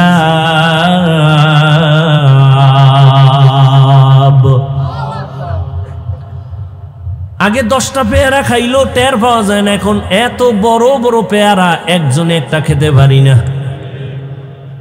কে বানাইছেন? এত হাজার হাজার মাছের খানা যিনি দিতে পারেন, হাজার হাজার প্রাণীর খানা যদি জঙ্গলে দিতে পারেন, সেই মালিক মানুষ তোমারে কেন দিতে পারবে না? এত অন্তর কেন তোমার দুর্বল? রহমতের নবী বলেন এই খাদিজার গর্ভ থেকে আমার কয়টা কন্যা? 4 কন্যা, আমার কোনো ছেলে নাই। মক্কার বেঈমানেরা ঘুরে ঘুরে কয় মোহাম্মদ মরে গেলে বংশ শেষ, ধরে রাখার কোনো ছেলে নাই। নবীর মনে কষ্ট। আল্লাহ বলেন আপনার কোনো চিন্তা নাই, ইন্না আতাইনাকাল কাউসার, আমি আপনাকে কাউসার দান করব, আর এই কাউসারের দ্বারা সম্মান থাকবে কিয়ামত পর্যন্ত। রহমতের নবী বলেন আমি কত দামি ব্যক্তি যে আমার একটা ছেলে নাই, আমি 4 কন্যার বাবা। ও দুনিয়ার কন্যার মা বাবারা শুইনা রাখো, একটা কন্যা যদি কেউ পাও, ও বাবা তুমি একটা কন্যা পাইছো, তুমি একটা জান্নাতের মালিক। 2 কন্যা পেয়েছো, তুমি 2টা জান্নাতের মালিক। 3টা কন্যার বাবা হয়েছো, তুমি 3টা জান্নাতের মালিক। তুমি 4 কন্যা পেয়েছো, তুমি 4টা জান্নাতের মালিক। মক্কার মানুষ কত খারাপ, কন্যাকে শুধু অপছন্দ করে তাই না, বাবা হইয়া কন্যাকে জ্যান্ত চাপা দিয়া, পাথর চাপা দিয়া মেরে ফেলে। এতটা খারাপ মানুষ, সেখান থেকে ভালো মানুষে পরিণত করলেন রহমতের নবীর আদর্শ। এরে আল্লাহর গোলাম, হাসুরের ময়দান এত কঠিন, ওই সময় যদি আমার আল্লাহ জিজ্ঞাসা করেন, হাজারো কোটি কোটি কোটি কোটি মানুষের ভেতরে আমি আজ একজন মানুষ চাই যে সবার সামনে পুরস্কার দিব, কোন মানুষ? বলে যেই মানুষটা প্রথম আমার হাবিবের হাতে কালেমা পড়েছো, দাঁড়াও। আম্মা জানেরা ভালো করে খেয়াল করেন, হাসরের ময়দানে প্রথম আল্লাহ যদি জিজ্ঞাসা করেন নবীর হাতে কে কালেমা পড়েছো, দাঁড়াও, একজন পুরুষও দাঁড়াবার ক্ষমতা রাখবে না। ওই সময় রহমতের নবীর হাতে কে প্রথম কালেমা পড়েছে, এই প্রশ্নের জবাবে একজন নারী দাঁড়ায় বলবে, হে আল্লাহ, তোমার এই কথার আমি সেই ব্যক্তি একজন নারী, প্রথম মুহাম্মদের হাতে কালেমা পড়েছি, আমি প্রথম নারী ইতিহাসের পৃষ্ঠায়, আমার নাম খাদিজা। নারীর সম্মান কি পরিমাণ ইসলাম দিয়েছে বুঝাবার সময় নাই রে বাবা। কিন্তু আজকে যারা বলে নারীর সম্মান দেয় না, ওরা কি চায়? ওরা চায় নারীদের বেপরদায় নামাইয়া ভোগের সামগ্রী বানাবে, জেনা বেবিচার কইরা পুরা দেশটাকে বেশ্যাপাড়া বানাতে চায়। ওরা লম্পট, ওরা নারীর দুশ্মন, ওরা মানবতার দুশ্মন, ওরা স্বাধীনতার দুশ্মন, ওরা রসুলের দুশ্মন, ওরা ইসলামের দুশ্মন। ওদের মতো লম্পট চরিত্রহীন জমিনে আর কেউ নাই। ওরা তাসলিমার ফুটানো বাচ্চা। কিয়ামতের ময়দানে রব্বুল আলামিন যদি প্রশ্ন করেন, দ্বিতীয়, আমার ইসলাম দুনিয়াতে টিকাইয়া রাখার জন্য কে কল্লা দিয়েছো, রক্ত দিয়েছো, শাহাদাতের পেয়ালা পান করেছো? কিয়ামতের ময়দানে কোনো পুরুষ দাঁড়াবার সাহস রাখবে না। সাইয়্যিদুশ শুহাদা, যাকে বলা হয় আমিরে হামজা রাদিয়াল্লাহু আনহু, রাসূলের চাচা, তাকে বলা হয় শহীদগণের সরদার, তিনিও দাঁড়াবার সাহস নাই। আল্লাহর প্রশ্ন হলো, শহীদের ময়দানে প্রথম আমার দিন জিন্দা করার জন্য কে কল্লা দিয়েছো? একজন পুরুষ দাঁড়াতে পারবে না, সাইয়্যিদুশ শুহাদা আমির হামজাও দাঁড়াতে পারবে না।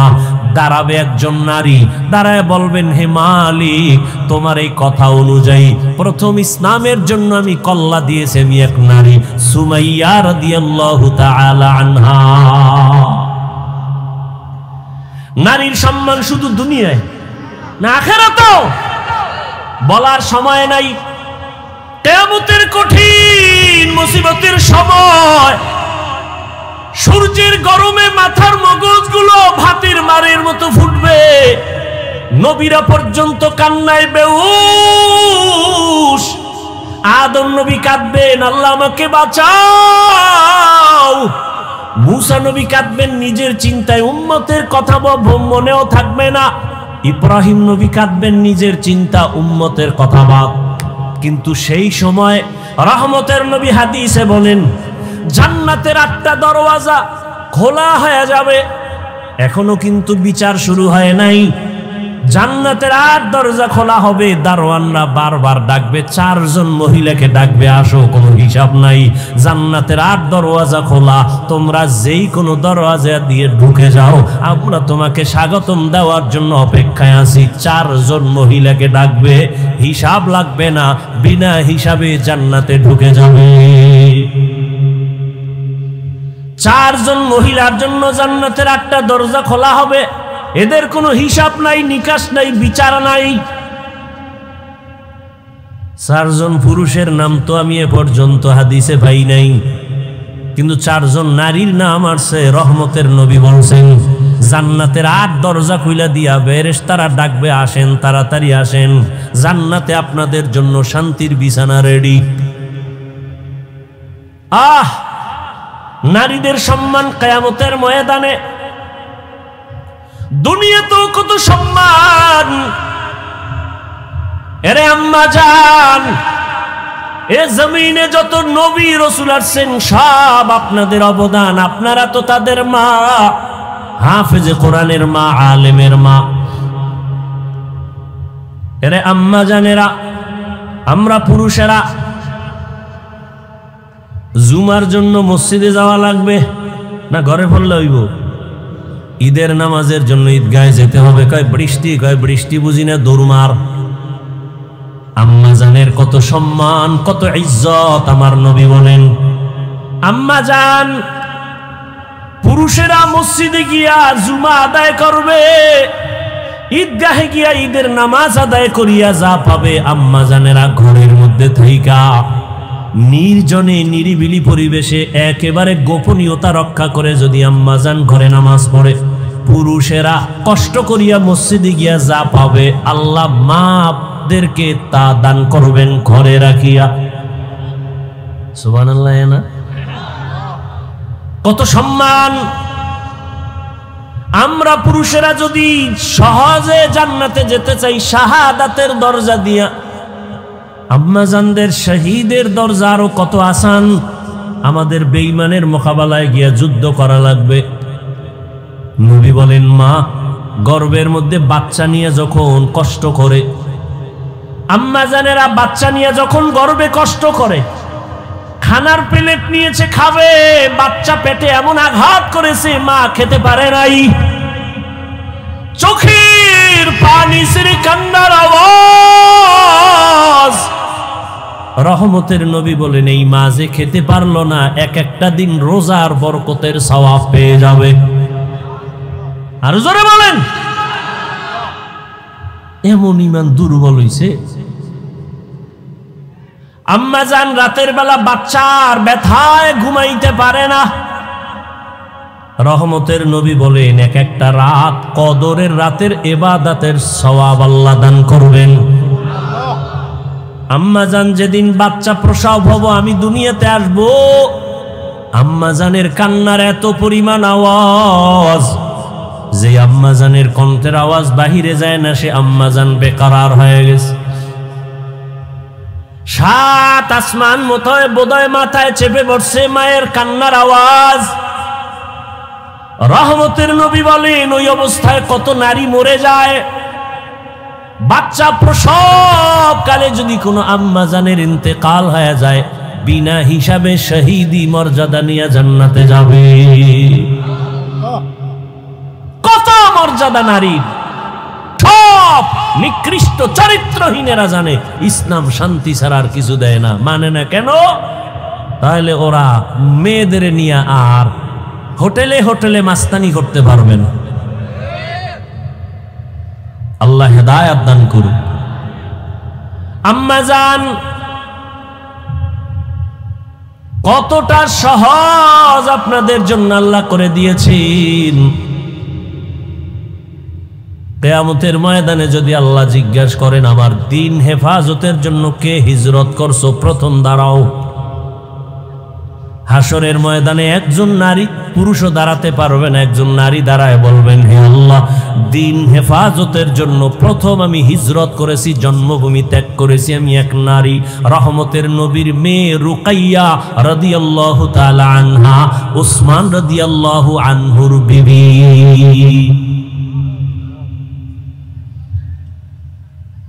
রহমতের নবীর আদর্শ। এরে আম্মাজান, এ দুনিয়াতে শুধু দিনের লাইনে না, দুনিয়ার লাইনে যত ভালো ভালো সন্তান আসছে মায়ের অবদানের কারণে। খাজা মঈনুদ্দিনের ঘটনা আমি প্রায় সময় বলি, আপনারা জানেন। খাজা মঈনুদ্দিন চিশতি রহমাতুল্লাহ আলাইহি মদিনাতুল মুনাওয়ারা থেকে আসছেন ভারতে কালেমার দাওয়াত দিতে। লক্ষ লক্ষ বিধর্মী খাজা মঈনুদ্দিনের হাতে কালেমা পড়ে মুসলমান হয়েছেন। মঈনুদ্দিনের দিলটা বড় খুশি। আম্মাজান বলেন, ও মঈনুদ্দিন এত আনন্দিত কেন? বলে, লক্ষ লক্ষ বিধর্মী কালেমা পড়েছে, অনেক আনন্দ। মা কয়, তোমার আনন্দ করার কিছুই নাই, সব আমি মায়ের অবদান। খাজা মঈনুদ্দিন চিশতি আজমিরি রহমাতুল্লাহ আলাইহি বলেন, আম্মাজান আপনার অবদান কি? মা চোখের পানি ছেড়ে বলে, ও বাবা মঈনুদ্দিন, তুই আমার গর্ভে যখন আসছো, আমি এক রাতও ঘুমাই নাই। আমি সেজদায় পড়ে আমি মালিকের দরবারে কান্না করে দোয়া করেছি, তো দয়ার মালিক, আমার গর্ভের সন্তান তোমার ওলি হিসাবে দুনিয়ায় পাঠাই। এই আমার সন্তান মঈনুদ্দিন, তুই দুনিয়াতে আসার পর আমি মা তোকে যতদিন পর্যন্ত দুধ পান করাইছি, আল্লাহর জাতের কসম, একটা ফোঁটা দুধও আমি তোর মুখে বিনা অজুতে দেই না। খাজা মঈনুদ্দিনের মা কান্না করে, বাবা এক ফোঁটা দুধও তোর মুখে বিনা অজুতে দেই নাই। একটু চিন্তা করতে পারেন, এই মায়ের সন্তান জগৎ বিখ্যাত হবে না তো কে হবে?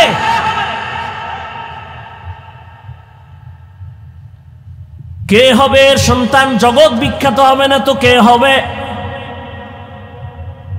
এরে আম্মাজান, এই জন্যই তো বাবার তুলনায় মায়ের আদর্শ আরো বেশি ভালো হতে হবে, কারণ একটা সন্তান বাবার থেকে মাকে ফলো করে বেশি, মায়ের কাছে সময় কাটায় বেশি। একটা সন্তান বাবার কাছে সময় বেশি কাটায় না মায়ের কাছে? আর মা যা করে তা ফলো করে।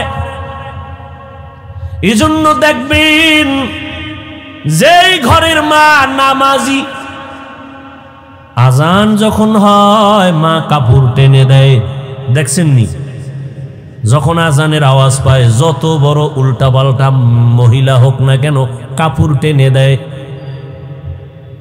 পাশে একটা বাচ্চা ও দেখে দেখে শিখতেছে। একদিন কাপড় টান দিছে, মা কয় গুনা গুনা টানিস না, গুনা। বাচ্চা তো গুনা বুঝে না। হঠাৎ একদিন আজান চলতেছে, মায়ের কাপড় উঠাইতে মনে নাই, বাচ্চা কাপড় টেনে দেয়, এখন আর মা উঠায় না। আম্মু গুনা গুনা গুনা, ঠিক নি? আম্মা যান নামাজ পড়ে দেখবেন বাচ্চাটাও গুলো শিখে। মা আজান হওয়া মাত্র চলে গেলেন অজুখানায় অজু করার জন্য, দেখবেন বাচ্চাও চলে গেছে মায়ের কাছাকাছি। মা সুন্দর করে অজু বানাইলেন, বাচ্চাটাও মাকে দেখে দেখে অজু করতে গিয়ে আধা গোসল করে ফেলছে। মা যখন যায় নামাজ বিছাইয়া নামাজে দাঁড়ায় গেছে, বাচ্চাটাও মায়ের পার্শ্বে দাঁড়ায় গেছে। মা হাত বুকে বাইদা আলহামদু সূরা পড়তেছেন, বাচ্চাটাও বুকে হাত বাঁধছে। মা ঠোঁট নাড়ায় নাড়ায় তেলাওয়াত করেন। বাচ্চা তো বুঝে না মা কি পড়ে, মা তেলাওয়াত করেন, কিন্তু বাচ্চাটা না বুঝা শুধু ঠোঁট নাড়ায় ঠোঁট নাড়ায়। মা যখন রুকুর মধ্যে যায় বাচ্চাটাও রুকুর মধ্যে যায়, মা যখন সেজদায় যায় বাচ্চাটাও সেজদায় চলে যায়। মা কপালার নাক ঠেকাইয়া সেজদা করে, বাচ্চাটা গাল মাটিতে লাগায় মায়ের চেহারা দিয়ে তাকায়, তাকায় দেখে মা ঠোঁট নাড়ায়, বাচ্চাটাও ঠোঁট নাড়ায়। আমার মালিকের কুদরতি অন্তরে মায়ার জোশ। আল্লাহ ডেকে বলেন, ফেরেশতা তাকায় দেখ ওই বাচ্চাটা ঠোঁট নাড়ায় কেন? বলে ওর মা ঠোঁট নাড়ায়।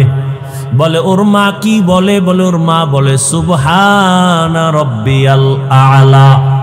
আল্লাহ বলে লেখ, এই বাচ্চাও বলে সুবহানা রব্বিয়াল আলা। এই বাচ্চার তো আমল নামা নাই, সওয়াবগুলো মায়ের আমল নামায় উঠাইয়া দাও। আতিনা ফি দারে দুনিয়া না হাসান, আতিনা ফি দারে উকবা না হাসান, ইয়া গিয়াসাল মুস্তাগীসিন ইহদিনা লিফতিখারা বিল উলুমে ওয়াল গিনা। হর গরি দে নেক তু তৈয়ার है जो न मांगे उससे तू बेजार है। ও আমার পর্দার আড়ালের মা বোনেরা, ও যুবক, ও বৃদ্ধ বাবাজিরা, কয়দিন আর দুনিয়ার রং তামাশায় ঘুরবেন? মনে তো কত আশা ছিল, কম তো আশা পূরণ করেন নাই। মনে চাইছে বেপর্দায় দৌড়াবেন, দৌড়াইলেন। মনে চাইছে গান শুনবেন, শুনছেন। মনে চাইছে নাচ দেখবেন, কম দেখেন নাই। মনের শখ মিটাইয়া পার্কে পার্কে কত ঘুরলেন, কত মোবাইল দিয়া গুনাহ করলেন। এখনো কি তওবা করবেন না? আমরাও যদি আপনার মতো বেপর্দায় আড্ডা দিতাম, নাচ গান দেখতাম, শুনতাম, পার্কে পার্কে ঘুরতাম, কেউ আমাদের বাধা দিত না। অথচ মাথার থেকে টুপিটাও খুলি না, দাড়ি কাটি না রে বাবা, 5 ওয়াক্ত নামাজ পড়ি। এরপর আবার আপনাদের পাও ধরিয়া ধরিয়া বুঝাই আপনারাও নামাজ আদায় করেন। এরে আল্লাহর বান্দা, কি লাভ? একবারও চিন্তা করলাম না, নিজের বাড়ি নিজের ঘর বাদ দিয়া, চিন্তা বাদ দিয়া আপনাদের পেছনে দৌড়াইয়া পাও ধরে ধরে এত বুঝাই কেন? কি লাভ? আপনারা যে আমগো টাকা দিবেন তাও তো না, বরং আমাদের গালি দেন তাও শুনি, আমাদের বিরোধিতা করেন তাও জানি, টুপির বিরুদ্ধে বলেন তাও জানি, দাড়ির বিরুদ্ধে বলেন তাও জানি, জামার বিরুদ্ধে বলেন তাও জানি, মাদ্রাসার বিরোধিতা করেন তাও জানি। এরপরও আমরা আপনাদের জবাব দেই না, গালি দেই না, বরং বিনয় হইয়া হইয়া আপনাদের কাছে নরমভাবে বয়ান করি, পাও ধরে ধরে বয়ান করতে চাই। ও আল্লাহর বান্দারা, এক কারণটা কি? একমাত্র কারণ শুরুতেই কিন্তু বলছিলাম, দিনের সহি বুঝ বড় কঠিন সম্পদ। দিনের বুঝ যখন আসবে, মরিয়া গেল বান্দা আর নামাজ ছাড়বে না। চিন্তা ভাবনা করে দেখলাম, ওরে টাকার পেছনে, বাড়ির পেছনে বেপরদায় গুনাহ কইরার কয়দিন। ও আল্লাহর বান্দারা, দুনিয়াতে গুনাহ করিয়া করিয়া কেউ তো দুনিয়াতেই সম্মান পায় না, আখিরাতে তো কিছুই পাবে না। অথচ নবীর তরিকা মানার কারণে আলহামদুলিল্লাহ, যত মানুষ যতই গালি দেয় না কেন, সামনে আইসা সালাম না দিয়া কথা বলে না, ঠিক নেই? যত মানুষ আমাদের বিরোধিতা করক না কেন, কিন্তু সামনে আইসা সালাম দেয়, মোহাব্বত কইরা দোয়া চায়, হুজুর দোয়া করবেন, আমার মতো গুনাহগার কেউ নাই। এই সম্মান টাকা দিয়া পাওয়া যায় না।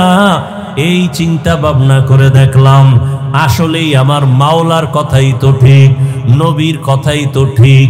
নবীর কথা মানার কারণেই তো আজকে এত সম্মানে আছি, নবীর আদর্শ মানার কারণেই তো এত সালাম পাইতেছি, নবীর আদর্শ মেনে চলার কারণেই তো এত সম্মান, এত মোহাব্বত, এত ভালোবাসা। এই জন্যই চিন্তা করে দেখলাম, আল্লাহর নবীর আদর্শ ছাড়া আর কোনো ভালো আদর্শ নাই। আর আল্লাহর কোরআন সত্য, এ কোরআন ছাড়া সত্য কোনো কিতাব নাই। আল্লাহর কোরআনে স্পষ্ট, গুনাহ করলে কি ক্ষতি হবে, নেক আমল করলে কি লাভ হবে, তাও স্পষ্ট বলা আছে। ওরে আল্লাহর বান্দারা, চিন্তা ভাবনা করে দেখলাম, নবীর হাতে কালেমা পড়িয়া সাহাবায়ে কেরাম জান্নাতের টিকিট হাতে পাইয়া, এরপরেও যদি কান্না করেন কবরের ভয়ে, হাসরের ময়দানে দাঁড়াবার ভয়ে, আমার তো নামাজ নাই, রোজা নাই, তেলাওয়াত নাই, কিছুই নাই, মানুষকে দেখাবার জন্য যা করি, আল্লাহর কাছে এমনি কেমন করে দাঁড়াবো? এই চিন্তা করে চোখের পানি ছেড়ে দোয়া চাই, দোয়া করি। ও আল্লাহর বান্দারা, আমরা নামাজ পড়িয়াও কাঁদি, দাড়ি রাখিয়াও কাঁদি, ভয় ভয়, আল্লাহর আযাব বড় কঠিন।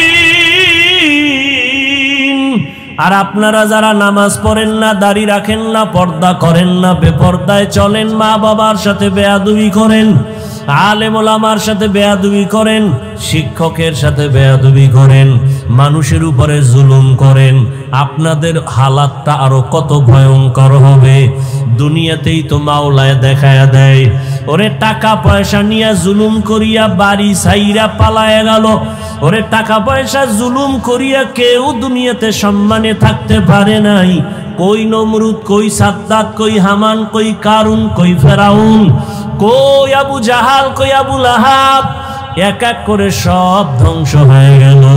চিন্তা ভাবনা করে দেখলাম, মদিনার আদর্শ ছাড়া শান্তির কোনো পথ নাই।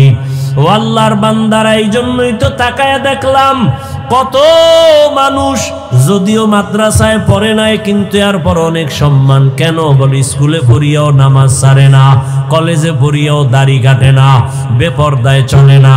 কত ডাক্তার, কত ইঞ্জিনিয়ার, কত প্রফেসর ডাক্তারি করে, নামাজ ছাড়ে না, ইঞ্জিনিয়ার হইয়াও নামাজ ছাড়ে না, প্রফেসরি করিয়াও নামাজ বাদ দেয় না।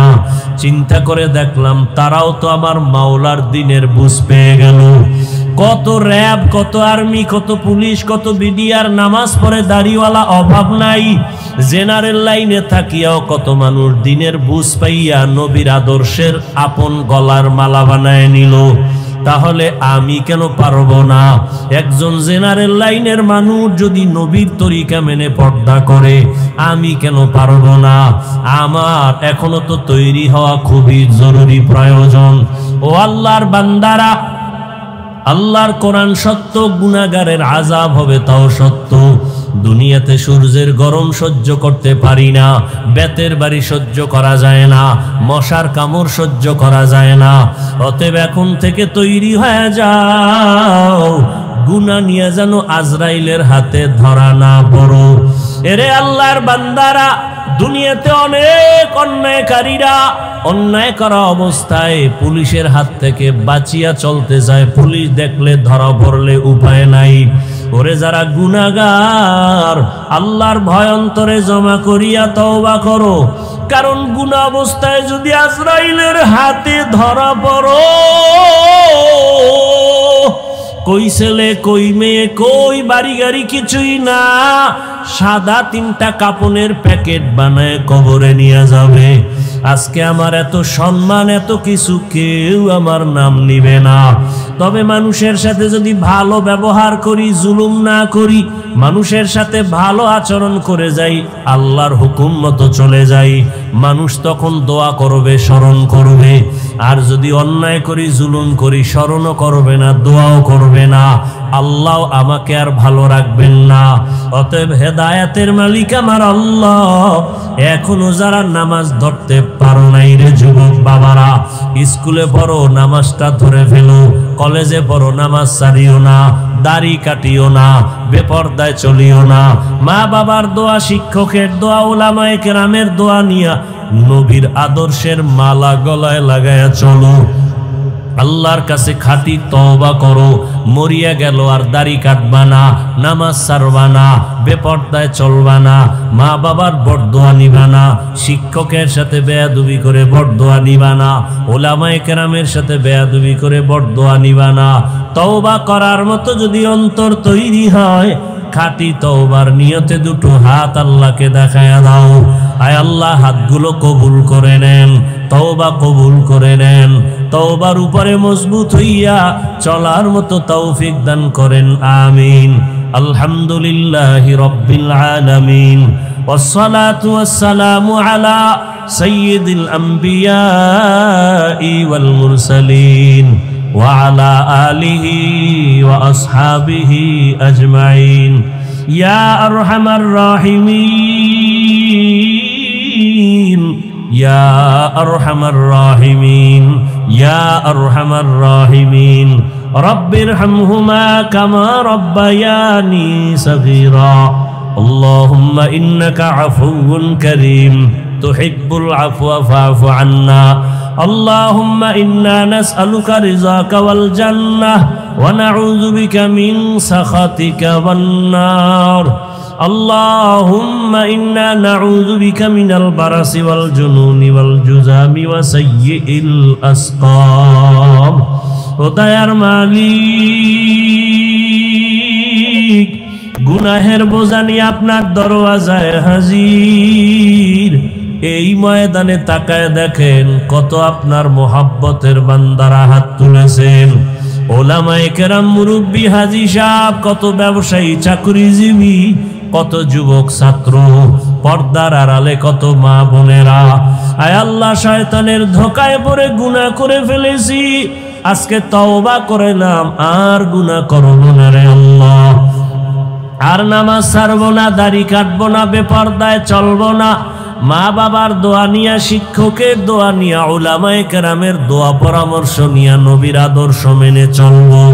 আমাদের তওবা কবুল করে নেন, জীবনের গুনাহগুলো মাফ করে দেন আল্লাহ। আয় আল্লাহ, মাহফিল কবুল করে নেন, আয়োজনকারী সহযোগিতাকারীদের কবুল করে নেন, মাদ্রাসা কবুল করে নেন, এলাকাবাসীকে কবুল করে নেন, ব্যবসায়ী চাকরিজীবীদের কবুল করে নেন, অভাবীদের অভাব দূর করে দেন, ঋণ আদায়ের ব্যবস্থা করে দেন। আয় আল্লাহ,